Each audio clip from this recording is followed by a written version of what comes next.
Have you ever noticed this? You try affirmations for a while, and something almost happens. You visualize and feel hopeful for a moment. You script and then quietly stop. And after a while, you start wondering, why does this seem to work for other people but not consistently for me? Hold that question, don't answer it yet, because Neville Goddard would say something most people don't expect. The problem was never the technique. And it's not that you're doing it wrong, it's that you're doing it from the wrong place. This is the second part in a series on Neville Goddard's law of assumption, and it picks up exactly where the first left off. Most people come to Neville's teachings because they want change, they want results, they want proof.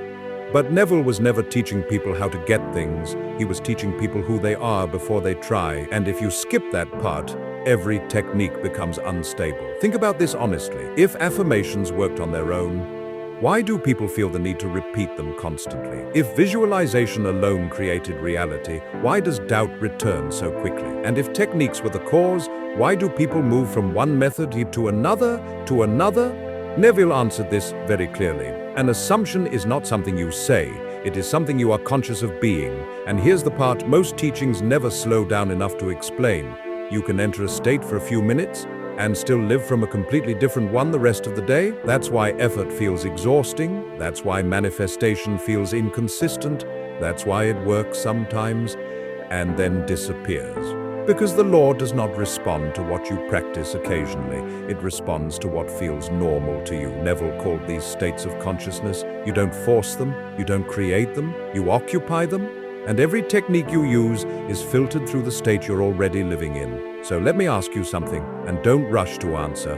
When you stop affirming, when you stop visualizing, and when you stop doing manifestation, what do you return to? Is it calm? Is it trust? Or is it checking, waiting, trying to feel better? That place you return to, that is the assumption. This is why Neville said, trying is the giveaway. Trying isn't effort. Trying is a confession. It quietly says, I'm not there yet. And the law agrees. This is why Neville emphasized thinking from the end, not of the end. When something is truly assumed, you don't strain to hold it in place. You don't keep reminding yourself. You don't look for signs. You rest. Just like you don't affirm your name every day, you don't convince yourself gravity works. You assume it and move on. Manifestation only feels difficult when techniques are used to escape a state instead of entering a new one. And here's the most important part of this episode. Neville never asked you to believe harder. He asked you to be loyal. Faith, to Neville, was not emotion. It was loyalty to an unseen state without constantly checking if it worked. That's why so many people quit right before things shift, because the world always lags behind consciousness. Always. And if you dig up the seed to check on it, you cancel the assumption. If this feels uncomfortable, that's a good sign. It means you're not being entertained.